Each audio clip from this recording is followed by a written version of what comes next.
పవన్ గారు మనం చూసాం నేరుగా ఇంకా పోలీస్ కమిషనర్ ప్రెస్ మీట్ పెట్టి ఇంకా మీరు డీజేలు తేవద్దు అని ఆయన చెప్తున్నారు. సరే ఈ డప్పులు ఇవన్నీ కూడా కామన్గా అంతకు మించిన సౌండ్ అవి వెళ్ళవు. బట్ డీజేలు ఏంటంటే మనం ఎంత కావాలంటే అంత హై వాల్యూమ్ పెట్టుకునే పరిస్థితి ఉంటుంది. సమ్ టైమ్స్ పబ్స్లో కానీ తర్వాత మన బంధువుల పెళ్ళిళ్ళలో కూడా ఈ కల్చర్ పెరిగిపోయింది. అంటే హై సౌండ్ పెట్టుకోవాలి, డ్యాన్స్ వేయాలి, హడావిడి చేయాలి. అంటే మనం మాట్లాడుకుంటే ఎదుటోడికి వినిపించినంతగా సౌండ్లు ఉంటున్నాయి. మనం అందరం ఎక్స్పీరియన్స్ చేస్తున్నాం. అంటే వీటి వల్ల చెవులు కూడా పోయే ప్రమాదం ఉంది అని చాలా కొందరు అంటున్నారు. నిజంగా అది వాస్తవమేనా? దీని ఇంపాక్ట్ చెవులపై కానీ మన ఈ సెన్సిటివ్ పార్ట్స్పై కానీ ఎంతవరకు ఉంటాయి? మనకి డీజే సౌండ్స్ అయినా ఏదైనా సౌండ్స్ ఉన్నా డెసిబల్స్లో ఉంటుంది. ఒక డెసిబల్ సపోజ్ 80 డెసిబల్స్ మా తరఫున 80 డెసిబల్స్ 15 minutes కంటే ఎక్స్పోజ్ అవ్వద్దు. ఈ డీజే సౌండ్స్ ఏంటి అని అంటే మోర్ దెన్ 160 డెసిబల్స్ అంటే ఎగ్జాక్ట్లీ డబుల్ ద అమౌంట్ ఉంది. అది కూడా ఏంటి for long duration they will be exposing.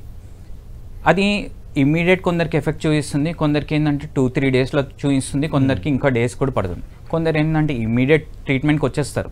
కొందరు ఏంటి అని అంటే ఇప్పుడు చూడండి ఈ రోజు నుంచి రేపు ఎల్లుండి ఎక్స్టెండ్ తర్వాత 2-3 days తర్వాత మా దగ్గరకు వచ్చేసరికి వాళ్ళు టోటల్ హీరింగ్ లాస్లో ఉంటారు.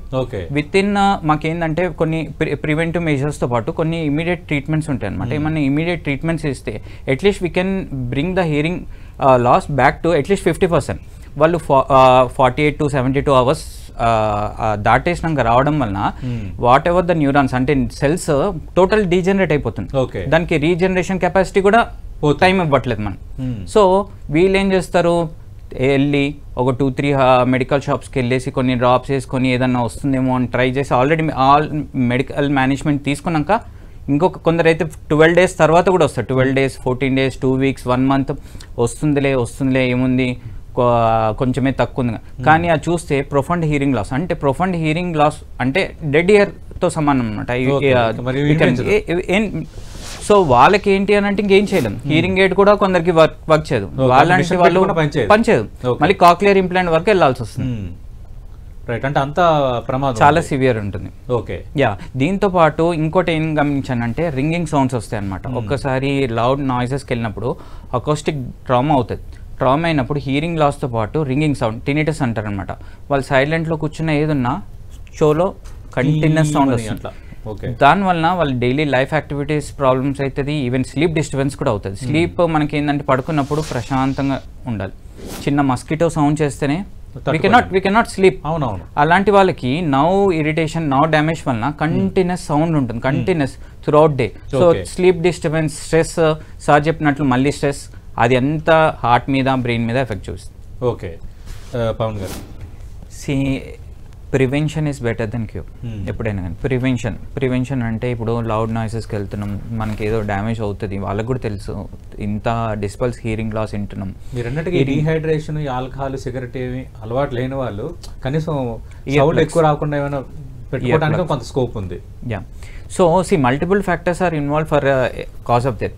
So one of the cause sir చెప్పినట్లు ఆల్కహాల్, ఈ activities from morning to electrolyte disturbance. దాంతోపాటు ఏంటంటే ప్రివెన్షన్ మనం ఏంటంటే ఇయర్ ప్లగ్స్ పెట్టుకోవడం, ఆర్ఎల్స్ అక్కడ నాయిస్ చాలాసేపు ఉంటున్నాము అని అంటే అక్కడ నుంచి వెళ్ళిపోవడం కొద్దిసేపు. కొందరికి నేను లాస్ట్ ఇయర్ ఎలా ఈ నాయిస్ వలన ఏంటంటే సడన్గా నాయిస్ ఉండమన్నా ఒక పర్సన్ సడన్గా నాయిస్ వలన కింద పడిపోయి హెడ్ ఇంజరీతో వచ్చాడు. Head injury because sudden giddiness, head injury. Why? Because noise also causes giddiness, sudden giddiness. So అలా ఒక్కొక్కరు ఒక్కొక్క విధంగా రారు. It's multiple factors. కొందరు ఏంటి అని అంటే ఈ టినిటస్తో వస్తారు. ఎప్పుడు వస్తారు? ఆఫ్టర్ 1 month వస్తారు. కంటిన్యూస్ సౌండ్స్, నాకు ఇంకా ఈ సౌండ్ భరించలేకపోతున్నాను అని. సో ఏదున్నా కానీ ప్రివెన్షన్ అంటే ఇయర్ ప్లగ్స్, ఇమీడియట్ ట్రీట్మెంట్ వెంటనే 1 or 2 days, not like 4-5 days, 6 days. And decibels ఎంత తగ్గించుకుంటే అంత బెటర్. అండ్ యాక్టివిటీస్ ప్రొలాంగ్ చేస్తే ఆటోమేటిక్గా body get dehydrated and it can leads to some or other. అంటే మామూలుగా అయితే ఫర్ ఎగ్జాంపుల్ డీజే పెట్టారు అనుకుందాం, ఎన్ని డెసిబల్స్ ఉండాలి? డీజే నార్మల్గా ఏంటంటే 80 decibels should be for only for 15 minutes. 15 minutes. ఇది DJ it will be 160 decibels, more than 160 decibels. దాన్ని అకౌస్టిక్ ట్రామా అంటాం అనమాట.